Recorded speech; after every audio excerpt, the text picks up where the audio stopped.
نحمده ونصلي على رسوله الكريم اما بعد فاعوذ بالله من الشيطان الرجيم بسم الله الرحمن الرحيم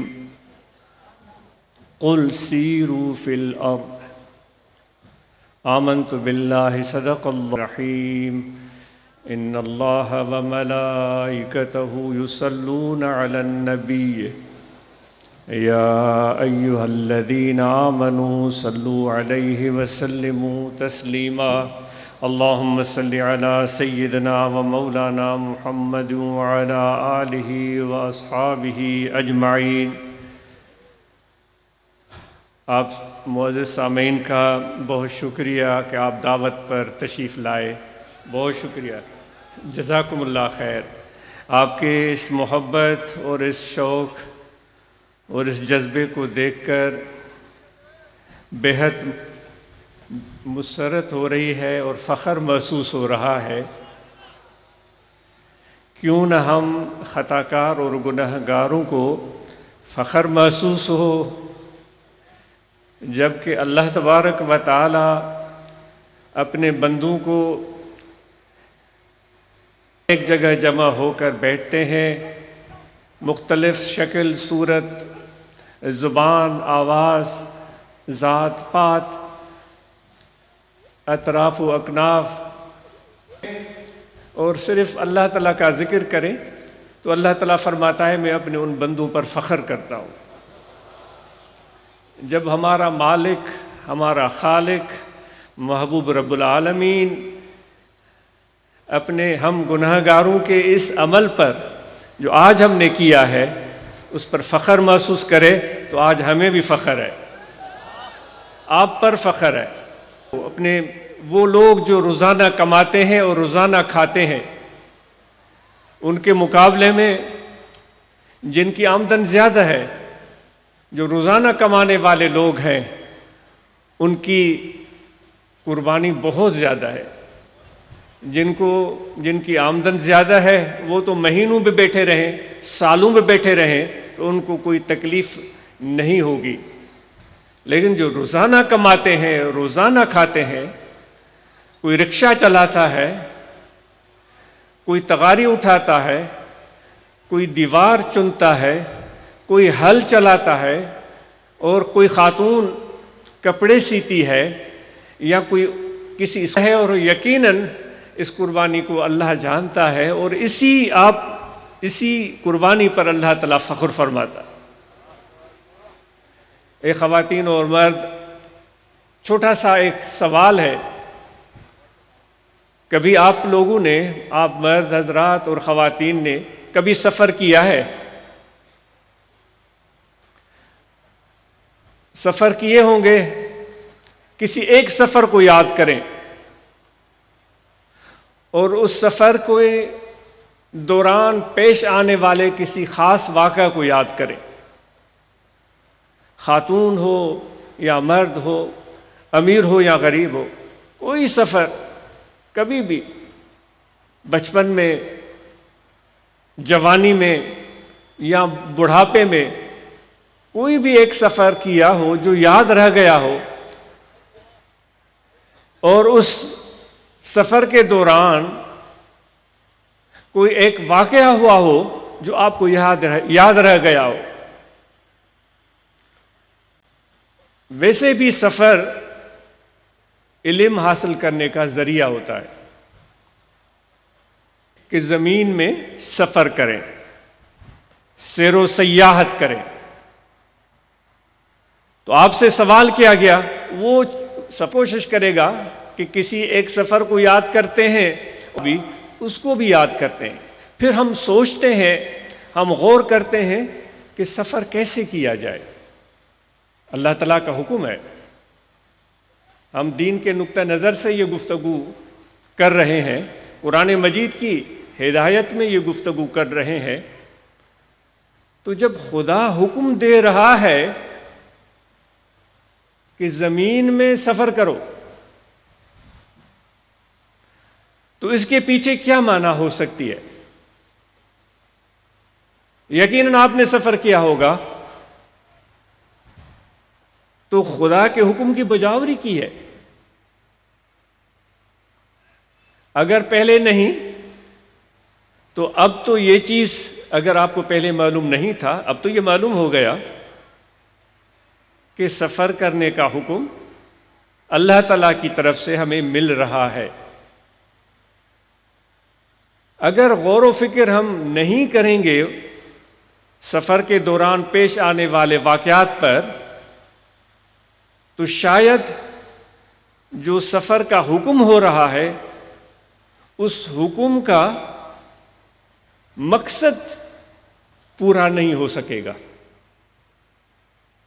وہ سفر تو ہوگا، حکم کی بجاوری بھی ہوگی، لیکن اس سفر کے پیچھے جو اللہ تعالیٰ کی حکمت ہے، جو خواہش ہے ہمارے لیے، وہ اس وقت پوری ہوگی جب ہم سفر کے دوران پیش آنے والے چیزوں کو آنکھ کھول کر دیکھیں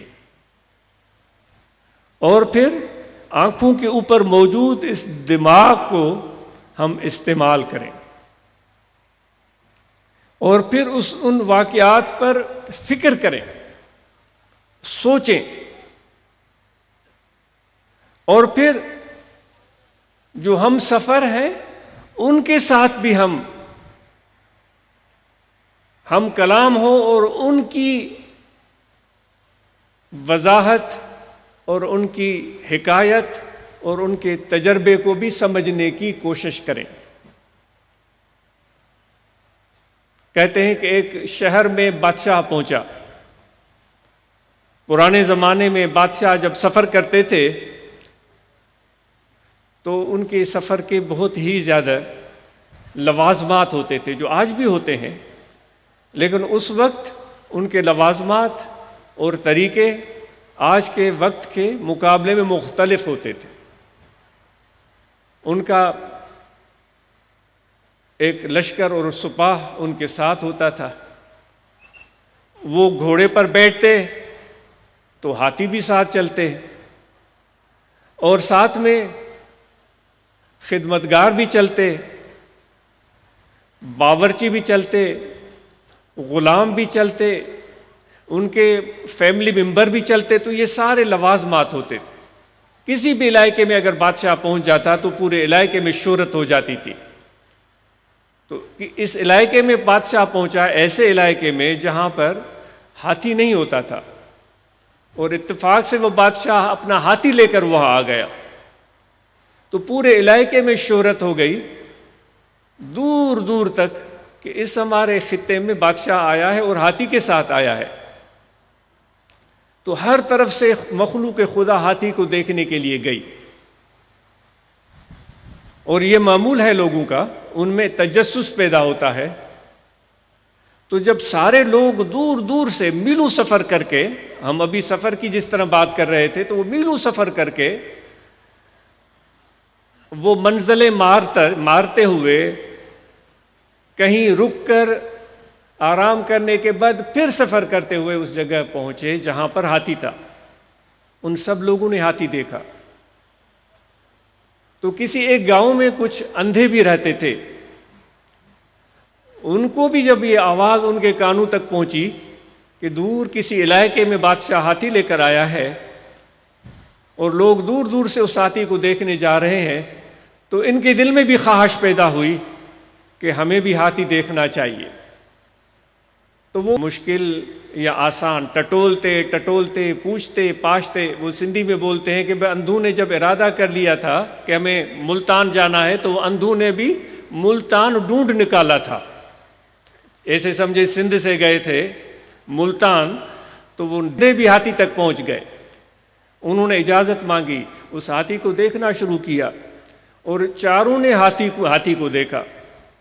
کسی نے اس کی پیٹ پر ہاتھ رکھا، ہاتھ گھمایا، کسی نے اس کے سونڈ پر ہاتھ رکھا، اس پر ہاتھ گھمایا، کسی نے اس کی ٹانگ پر ہاتھ رکھا، اس پر ہاتھ گھمایا، کسی نے اس کے دم پر ہاتھ پکڑا۔ تو جب انہوں نے یہ ساری چیزیں دیکھ کر تسلی کی اور اپنے تئیں خوش ہوئے کہ ہم نے ہاتھی دیکھ لیا، تو گاؤں واپس چلے گئے۔ لوگ اکٹھے ہوئے اور انہوں نے ان اندھوں سے پوچھا کہ آپ نے ہاتھی دیکھنے کا ارادہ کیا تھا سفر، وہ ہاتھی کیسا تھا؟ اب سوال کرنے والے آنکھوں والے تھے، سوال کا جواب دینے والے آنکھوں کے بغیر تھے۔ تو ان اندھوں میں سے ایک نے کہا کہ ہاں میں نے ہاتھی کو اچھی طرح دیکھا ہے، میں نے بالکل اس کو پہچان لیا ہے۔ اس اندھے کا ہاتھ ہاتھی کے پیٹ پر پڑا تھا، تو اس نے اس کے پیٹ پر ہاتھ گھمایا تھا، تو وہ کہنے لگا کہ ہاتھی بالکل دیوار کی طرح ہوتا ہے۔ اور کسی دوسرے اندھے کو بھی موقع دیا گیا، وہ اٹھ کر کھڑا ہوا، اس نے اس ہاتھی کے ٹانگ پر ہاتھ پھیرا تھا، تو اس نے ان کو جواب دیا کہ ہاں میں نے ہاتھی دیکھا ہے اور میں نے ہاتھی کو جان لیا ہے۔ یہ غلط کہہ رہا ہے، ہاتھی کو میں جانتا ہوں، وہ ہاتھی بالکل ایک ستون کی طرح ہے۔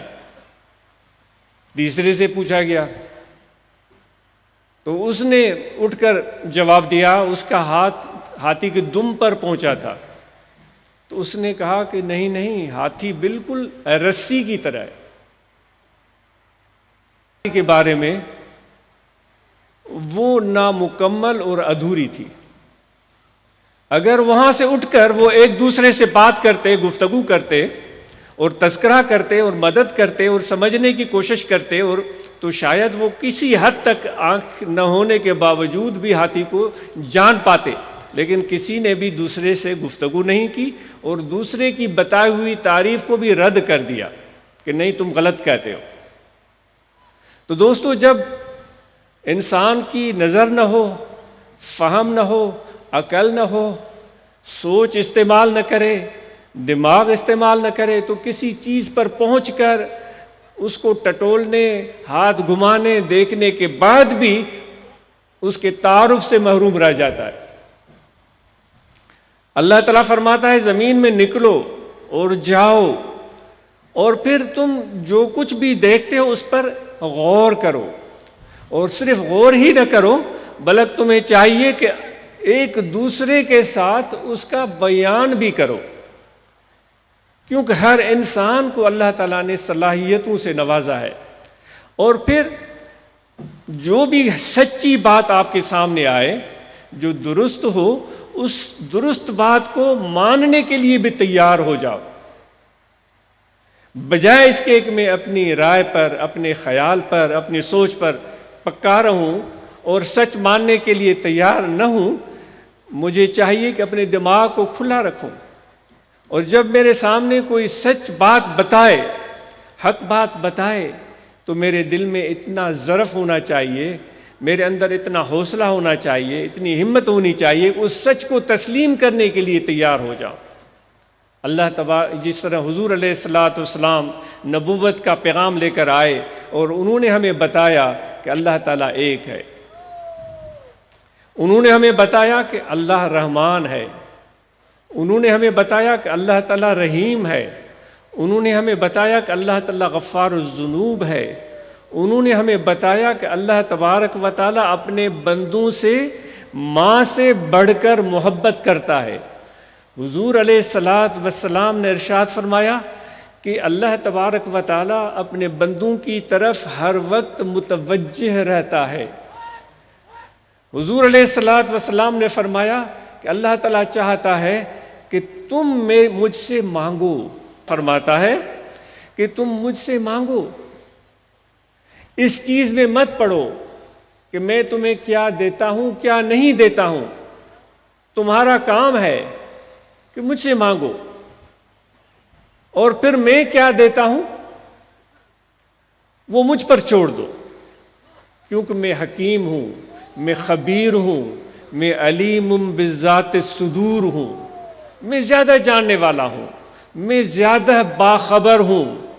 وہ کہتا ہے کہ جو تمہارے راز تمہارے دلوں میں چھپے ہوئے ہیں، ان رازوں سے بھی میں واقف ہوں، جو اس وقت تم کر رہے ہو وہ بھی مجھے پتا ہے، جو بعد میں تمہارے ساتھ ہو سکتا ہے اس کا بھی مجھے پتا ہے۔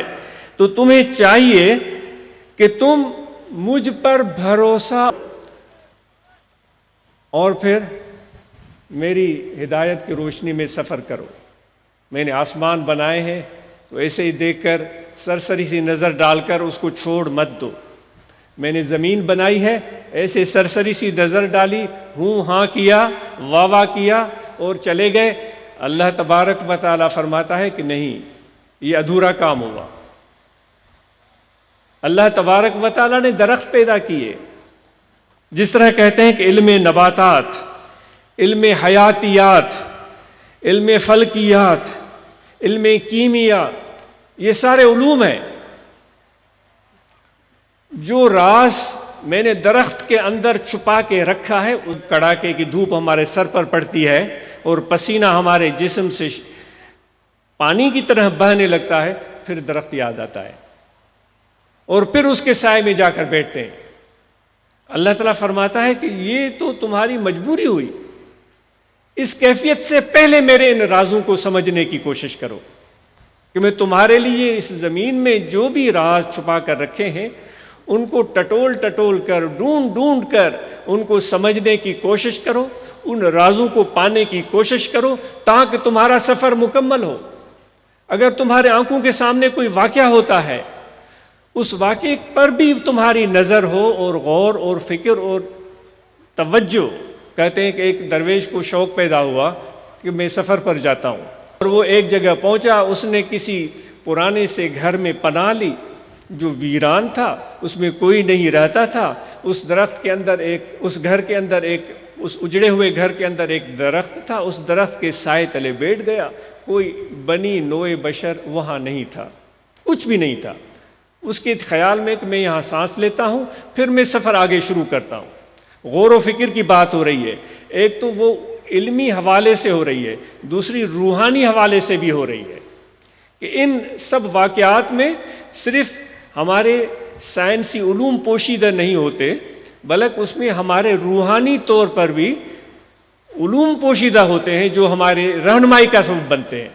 تو اس میں بیٹھ گئے اور وہاں انہوں نے دیکھا کہ کوئی سانپ آیا، ان کو دیکھا کہ وہ اندھا تھا اور وہ سانپ ادھر ادھر بھٹکنے لگا۔ اتنے میں کوئی چڑیا آئی، اس چڑیا کے منہ میں کوئی چھوٹا سا کیڑا مکوڑا تھا، اس سانپ کے قریب بیٹھی، سانپ نے اپنا منہ کھولا، اس کے منہ میں وہ کیڑا ڈالا اور وہ چلی گئی۔ پھر دوبارہ آئی، پھر کچھ اور کھانے کی چیز سانپ کے لیے لے کر آئی، پھر تیسری، پھر چوتھی۔ یہ درویش اس عمل کو بڑے غور سے دیکھتا رہا۔ اب اس نے اس سے کیا سبق اخذ کیا؟ اس نے یہ اخذ کیا کہ اتنا بڑا رزاق، اللہ تعالیٰ اتنا رزاق جو اندھے سانپ کو اس چڑیا کے ذریعے غذا پہنچا رہا ہے، جو سانپ اس چڑیا کا دشمن ہوتا ہے، جو اس کے گھونسلے میں گھس کر اس کے بچے سے چڑیا کے ذریعے غذا پہنچا رہا ہے، تو میں گھر سے کیوں نکلا ہوں؟ میں گھر میں بیٹھ جاتا ہوں۔ جب اندھے سانپ کو رزق مل رہا ہے تو مجھے بھی گھر میں روزی۔ سفر کے لیے نکلا تھا، وہ سفر ادھورا چھوڑ کے گھر آ گیا ہے۔ تو ایک دوست ان سے ملنے گیا اور ان سے ملاقات کی اور ان سے پوچھا کیسے سفر کو ختم کیا؟ تو اس نے جواب دیا کہ میں نے سفر میں یہ دیکھا کہ اندھے سانپ کو چڑیا غذا دے رہی تھی، تو میں اس نتیجے پر پہنچا ہوں کہ جب اندھے سانپ کو ایک چڑیا کے ذریعے اللہ تعالیٰ رزق دے سکتا ہے تو مجھے کیوں رزق نہیں دے سکتا؟ مجھے کہیں باہر جانے کی ضرورت نہیں ہے، میں گھر میں بیٹھ جاتا ہوں۔ اب اس نے بھی اس واقعے سے ایک نتیجہ اخذ کیا، اس کا بھی ایک علم تھا، اس کا بھی ایک تجربہ تھا۔ جو شخص چل کر آیا وہ بھی درویش تھا، وہ بھی اللہ والا تھا۔ تو اس نے کہا کہ میرے بھائی، مجھے بڑا افسوس ہے کہ تم نے اس واقعے کو دیکھ کر سانپ بننا منظور کیا ہے، تم نے چڑیا بننے کا ارادہ نہیں کیا۔ یعنی کہ چڑیا اپنا پیٹ بھی بھر رہی تھی، لاچار اس چڑیا کے اوپر بھروسہ کر کے بیٹھا ہوا تھا۔ تو اس درویش نے کہا کہ تم نے وہ سانپ کو غذا دینے کے لیے دور دور تک اڑ کر جا رہی تھی، اور پھر وہاں سے کوئی چیز پکڑ کے پھر اڑتی ہوئی وہاں تک آتی تھی۔ تو اس نے کہا کہ تم نے سانپ بننا منظور کیا، چڑیا بننا منظور نہیں کیا۔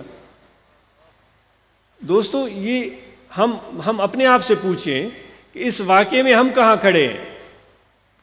کہ ہم کسی اور کے ہاتھ کی طرف دیکھ رہے ہیں کہ وہ ہمیں کچھ کھلائے گا اور پلائے گا، یا ہم اس جگہ پر کھڑے ہیں جو محنت کر کے صرف اپنا پیٹ پالتے ہیں اور بس، یا اس جگہ پر کھڑے ہیں کہ اپنے زیادہ سے زیادہ اپنے خاندان کا پیٹ پالتے ہیں یا والدین کا پیٹ پالتے ہیں اور بس، یا اس سے تھوڑا آگے اس جگہ پر کھڑے ہیں کہ اپنا پیٹ پالتے ہیں، اپنے گھر والوں کا پیٹ پالتے ہیں، یعنی ان کو بھی مدد دیتے ہیں، اپنے دوستوں کو بھی مدد دیتے ہیں، والدین کی بھی خدمت کرتے ہیں، یا اس سے بھی اور آگے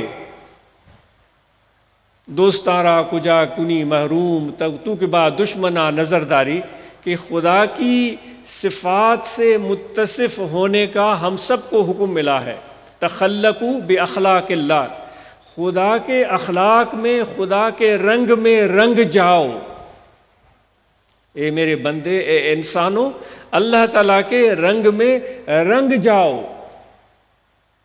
تو اس سے بھی آگے وہ کیا مقام ہے کہ اپنا بھی پیٹ بھر رہا ہے، اپنے خاندان کی بھی خدمت کر رہا ہے، دوست رشتہ داروں کا بھی خیال کرتا ہے، اور اس سے بھی آگے جو اس کے دوست نہیں ہیں بلکہ اس کے ساتھ دشمنی کرتے ہیں، ان کا بھی خیال رکھتا ہے۔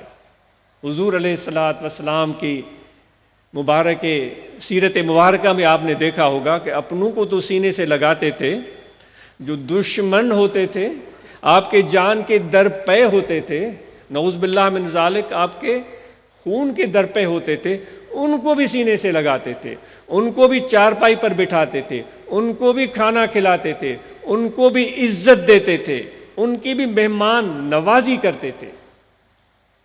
تو دوستو، آج جو ہم یہاں بیٹھے ہیں تو ہم اپنے آپ کو ٹٹولیں اور دیکھیں کہ ہم کہاں کھڑے ہیں اور ہمیں کہاں ہونا چاہیے۔ تو اس لیے ہم اور آپ اللہ تعالیٰ کے ذکر کی اس دولت کو بھی حاصل کریں اور ذکر کے ثمرات اور نتائج اور برکات کو بھی حاصل کرنے کی پوری کوشش کریں۔ نہ صرف یہ کہ ہم اپنوں کا خیال رکھیں، غیروں کے ساتھ بھی اچھا سلوک کریں، بلکہ اس طرح تو نہیں ہونا چاہیے کہ ہم اپنوں پر ظلم کریں۔ ایک اور ہم سوال مجھ سے بھی اور آپ سے بھی، ہم نے کبھی کسی پر ظلم تو نہیں کیا؟ سب دوستوں سے سوال ہے، میں اپنے آپ سے سوال کرتا ہوں۔ تھوڑی دیر سوچیں، خواتین سے بھی، کہ ہم نے کبھی کسی پر ظلم تو نہیں کیا ہے؟ اس ظلم کیا ہوتا ہے؟ اس کی صورتحال کیا ہوتی ہے؟ کسی کو مار دینا، کسی کو پیٹ دینا، کسی کو بے عزت کرنا، کسی کو بے گھر کرنا، کسی کو ذلیل اور رسوا کرنا۔ آپ سمجھ رہے ہیں یہ چیزیں؟ یہ مردوں سے بھی سوال ہے، خواتین سے بھی سوال ہے۔ تو کیا کبھی ہم نے یہ ظلم تو نہیں کیا؟ اگر ظلم ہم نے کیا ہے تو یاد رکھیں، اللہ تعالیٰ فرماتا ہے کہ ظالموں کے گھات میں میں خود بیٹھا ہوا ہوں۔ وہ کب تک میرے اس انجام سے اور سزا سے اپنے آپ کو بچا سکتے ہیں؟ وہ ظالم اپنے انجام کو ضرور پہنچے گا۔ اگر ہم نے ظلم کیا ہے تو آج کی اس محفل میں یہ سب نے مجھ سمیت عزم کر کے اٹھنا ہے۔ مردوں نے عزم کرنا ہے، عورتوں نے عزم کرنا ہے، نوجوانوں نے عزم کرنا ہے، جو بڑی عمر کے بوڑھے انہوں نے عزم کرنا ہے، خصوصاً جو اپنے قبیلے، قوم اور اپنے کمیونٹی کے سربراہ ہیں، انہوں نے عزم کرنا ہے کہ ہم کبھی بھی کسی پر ظلم نہیں کریں گے۔ اگر یہ ارادہ اور یہ نیت آج ہم نے باندھ لی تو مجھے امید ہے، ذکر تو ہم کر رہے ہیں، ذکر کی دولت تو ہمیں ملی ہے، لیکن یہ عزم اور ارادہ پختہ کر لیا تو یہاں یہ سفر ہمارا کامیاب ہو جائے گا۔ کیونکہ اللہ تعالیٰ فرماتا ہے، میں بندے کے نیت کے قریب ہوتا ہوں۔ جب وہ عورتیں، جب وہ مرد، جب ہم سب یہ عزم کریں گے کہ ہم نے کسی پر ظلم نہیں کرنا، تو پھر اللہ تبارک و تعالیٰ کی توفیق، اس کی مدد ہمارے شامل حال ہو جائے گی۔ وہ جو فرشتے ہیں جو اللہ تعالیٰ نے مقرر کیے ہیں اپنے پیاروں کے لیے، جو ان کے راستوں کو آسان بناتے ہیں، جو ان کی مدد کرتے ہیں، جو ان کے لیے اچھے کلمات بولتے ہیں، جو ان کے لیے دعا کرتے ہیں، وہ فرشتے آپ کو اپنے جلو میں لے لیں گے، اپنے گھیرے میں لے لیں گے۔ وہ اللہ کی رحمت کہ میں کسی پر ظلم نہیں کروں گا۔ ہمارے اس معاشرے میں ظلم کی صورتحال بے حد خراب ہے۔ قبائلی صورتحال کو دیکھیں تو ایک قبیلہ دوسرے قبیلے سے لڑ رہا ہے اور بے دریغ انسانی خون ضائع ہو رہا ہے۔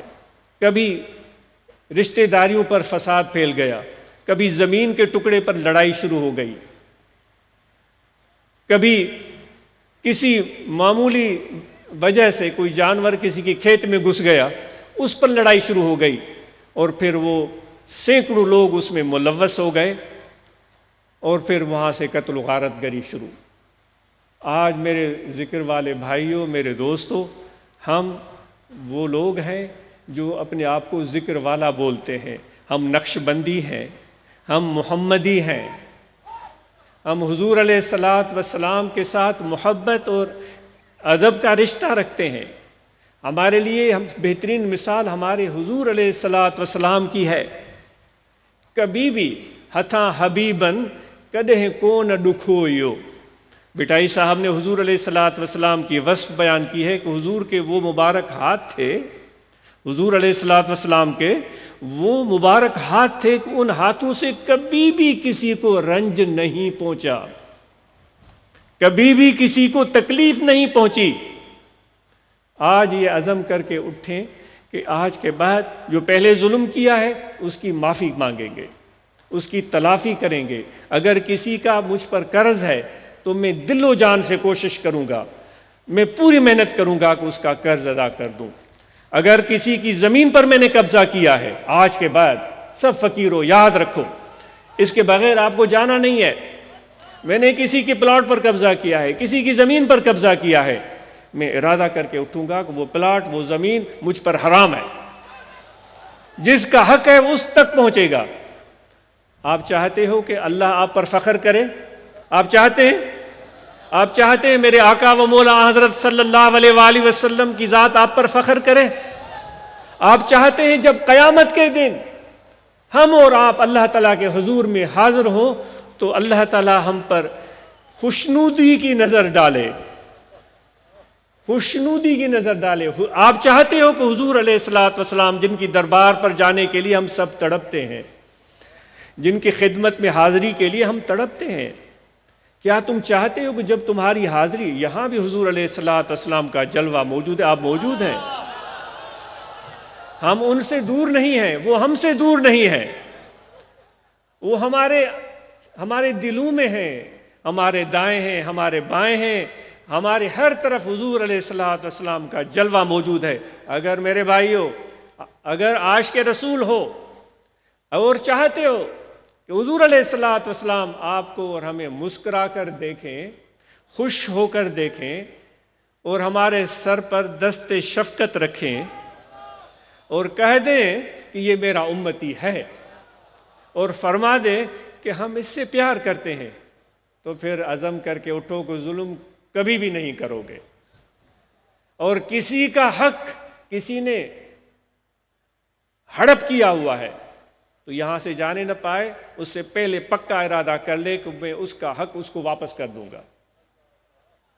یقین کریں، میرے حضور کی دعا، میرے آقا و مولا حضرت صلی اللہ علیہ وسلم کی دعا، ان سب فقیروں کی دعا ایسے رحمت کے اور رزق کے دروازے آپ کے لیے کھولے گی، ایسی جگہ سے اللہ تعالیٰ آپ کو عطا کرے گا کہ جہاں سے آپ کا گمان بھی نہیں ہے، اور آپ مالا مال ہو جاؤ گے۔ کیا آپ اور ہم سب اس چیز پر عزم کرتے ہیں کہ کسی پر ظلم نہیں کریں گے؟ اور خصوصی بات، کوئی عورتوں پر ظلم نہیں کرے گا، کوئی عورتوں پر ظلم نہیں کرے گا، اور کوئی بھی شخص کسی غریب اور مسکین کو حقارت کی نظر سے نہیں دیکھے گا۔ یاد رکھیں، حضور علیہ الصلوۃ والسلام کی خدمت میں سب لوگ آتے تھے، سب لوگ آتے تھے، ہر طبقے فکر کے لوگ آتے تھے، لیکن حضور علیہ الصلوۃ والسلام کی محبت اور پیار اور شفقت اور الفت جو زیادہ تھی وہ مسکینوں کے ساتھ تھی۔ جو مزدور پیشہ لوگ میرے دوست یہاں بیٹھے ہوئے ہیں، جو رکشہ چلاتے ہیں، جو ریڑیاں لگاتے ہیں، جو دیواریں چنتے ہیں، جو زمین میں ہل چلاتے ہیں، جو ٹریکٹر چلاتے ہیں، آپ کی اس محنت پر اتنا پیار آتا ہے کہ کاش کہ مجھے اتنا بڑا دل ملے، اتنا بڑا حوصلہ ملے، اتنی توفیق ملے کہ ان مزدوروں کے ہاتھوں کو میں چوموں، جن کی محنتوں سے آج ہمیں ہر طرف ہریالی نظر آتی ہے، خوشحالی نظر آتی ہے۔ امیر لوگ تو کرسی پر بیٹھے رہتے ہیں، ٹانگ پر ٹکا کے، کیا کرتے ہیں وہ صرف زبان خرچ کرتے ہیں۔ تو جو بھی یہ کام کرنے والے میرے دوست ہیں، مجھے عاجز آپ سے میرا دل آپ سے پیار کرتا ہے، اور انشاءاللہ آپ امیر ہو جائیں گے، مجھے یقین ہے، آپ خوشحال ہو جائیں گے، آپ کی تنگی کے دن ختم ہو جائیں گے، اور پھر ایسا رنگ چڑھے گا کہ آپ کے اوپر اللہ تعالیٰ کا رنگ چڑھے گا۔ وہ رنگ کیا مزہ کیا ہوتا ہے؟ اس رنگ کا مزہ یہ ہوتا ہے کہ باہر سے وہ سیٹھ لوگ کہیں گے سبحان اللہ، اتنا بڑا امیر۔ اللہ تعالیٰ کے رنگ کی معنی کو آپ سمجھنے کی کوشش کریں۔ وہ ایسا رنگ ہوگا، لباس بھی ہو سکتا ہے، پگڑی بھی ہو سکتی ہے، کوئی چوغا بھی ہو سکتا ہے، کوئی اوور کوٹ بھی ہو سکتا ہے، کوئی قیمتی کپڑا بھی ہو سکتا ہے۔ وہ ایسا رنگ اس پر چڑھے گا کہ جو امیر لوگ ہیں وہ انگشت بدندہ ہوں گے، ہاں واہ بھائی یہ کیا کایا پلٹ ہو گئی۔ یقین کریں، مجھے تو یقین ہے آپ سب امیر بنیں گے، اور خدا کے رنگ کا اثر دیکھیں، لیکن ان کا دل جو ہے وہ مسکین ہوگا، ان کے دل میں نرمی ہوگی، ان کے دل میں محبت ہوگی، ان کے دل میں احساس اور درد ہوگا، اوروں کے لیے فکر ہوگی۔ وہ کسی کے پریشان ہونے پر وہ تڑپ جائیں گے، اور بے اختیار ان کی مدد کے لیے ان کے ہاتھ بڑھیں گے۔ یہ میرے نبی علیہ السلام کا کام تھا۔ جو دہاڑی دار، مزدور پیشہ، کام کرنے والے، آپ پر فخر ہے، آپ سے بہت محبت ہے، مجھے آپ اپنی دوستی میں قبول کر لیں۔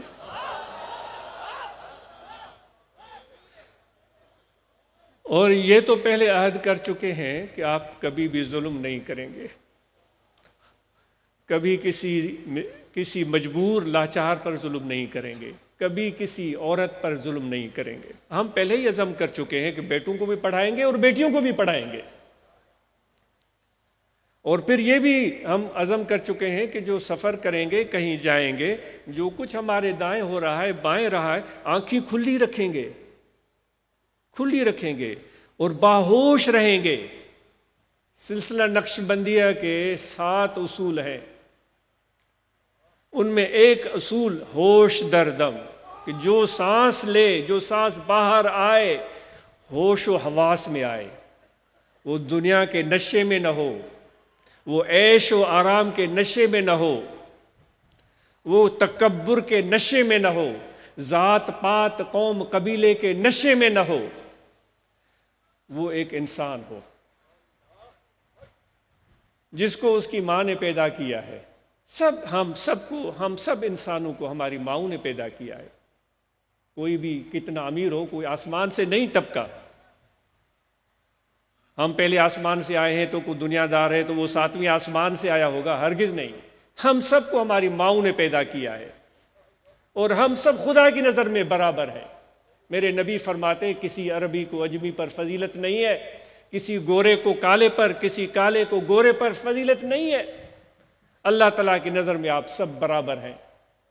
محنت کریں، معاش کو مضبوط بنائیں، جو دیہاڑی دار ہیں، جو مزدور پیشہ ہیں، خوب محنت کریں، اور آئندہ آئیں تو آپ فخر سے بتائیں کہ الحمدللہ اللہ تعالیٰ نے رزق کے دروازے کھول دیے ہیں۔ پہلے میں رکشہ چلاتا تھا، اب میرے پاس کار ہے۔ میری دعا ہے کار کیا، اللہ تعالیٰ آپ کو ہوائی جہاز دے دے۔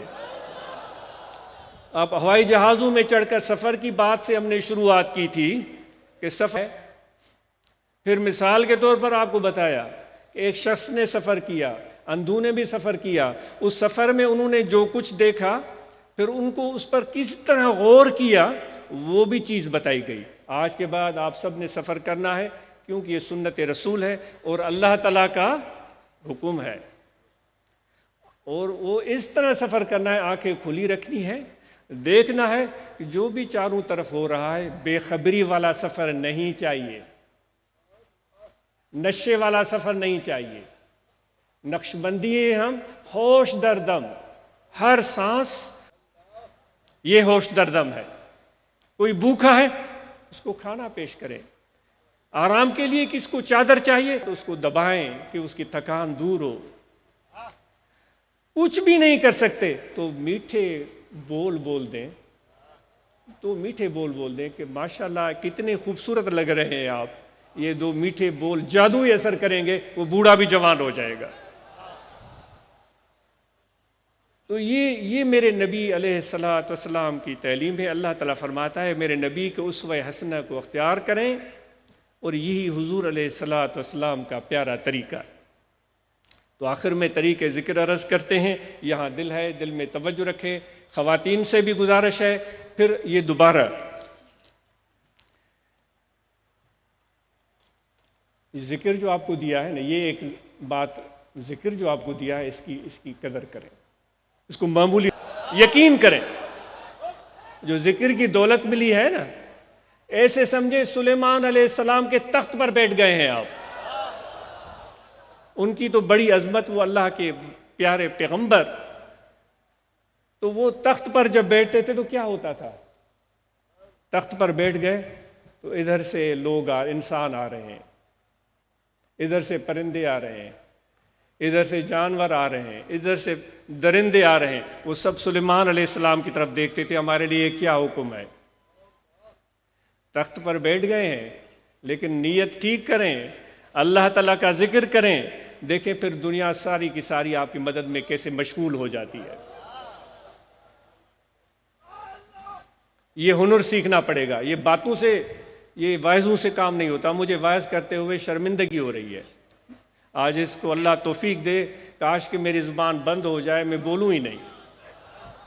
یہ باتوں کی ضرورت ہی نہ رہے، لیکن یہ ایک ہمارا کلچر بن گیا ہے جس کے ساتھ ہم چل رہے ہیں۔ مجھے آج اس کو یقین ہے آگے چل کر یہ کلچر تبدیل ہوگا، اس طرح لیکچر اور اس طرح تقریریں، زوردار بیان، ان کی آپ کو ضرورت ہی محسوس نہیں ہوگی۔ بس یار کے سینے سے لگیں گے، ہاتھ ملائیں گے، کام ہو جائے گا۔ کہاں کا وائس، کہاں کی تقریر، ایک نظر کا اشارہ ہوگا، دل کے دروازے کھل جائیں گے۔ وہ تقریر، وائس، لیکچر کی ضرورت ہی نہیں رہے گی۔ آپ اور ہم نے مل کر یہ تجربہ بھی کرنا ہے۔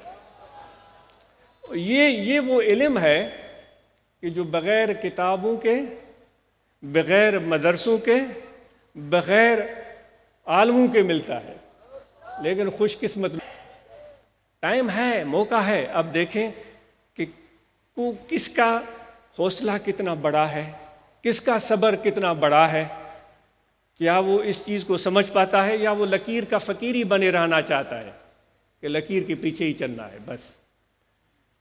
تو امید ہے کہ آپ ذکر کریں گے، یہ دل ہے، اس دل میں توجہ رکھیں، کھڑے بیٹھے لیٹے سوئے جاگے، وضو ہو یا نہ ہو، سانس آتا جاتا رہے، توجہ دل میں رہے کہ دل ذکر کر رہا ہے، اللہ اللہ اللہ اللہ اللہ اللہ اللہ اللہ۔ کوئی شرط نہیں، وضو ہو یا وضو نہ ہو، جسم پاک ہے یا نہیں، جسم کپڑے پاک ہو یا نہ ہو، کوئی شرط نہیں۔ ہر کیفیت میں، ہر سانس میں جب بھی یاد آئے بس توجہ دل کی طرف، اللہ اللہ اللہ۔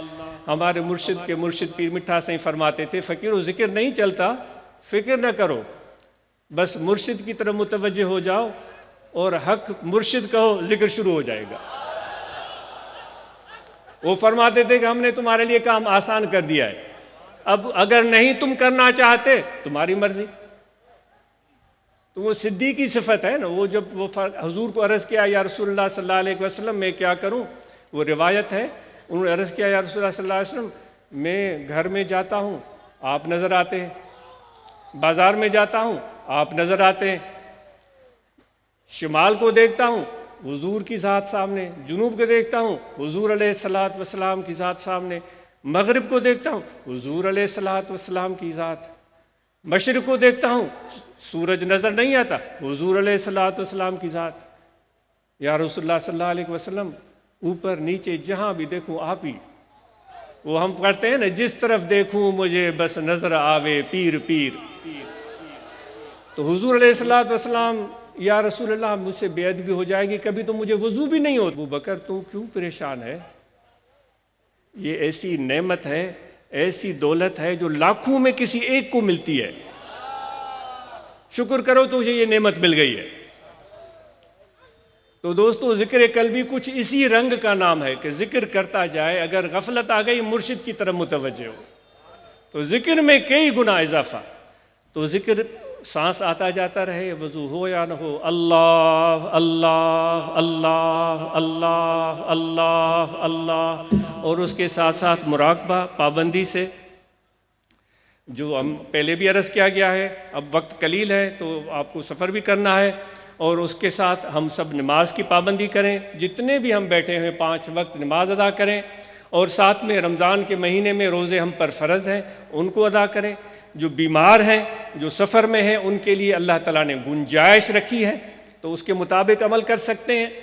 جن پر زکوٰۃ واجب ہے وہ زکوٰۃ ادا کریں، جن پر حج فرض ہے وہ حج ادا کریں، اور دوستوں کو تاکید ہے اپنے بیٹے اور بیٹیوں کو تعلیم دلوائیں۔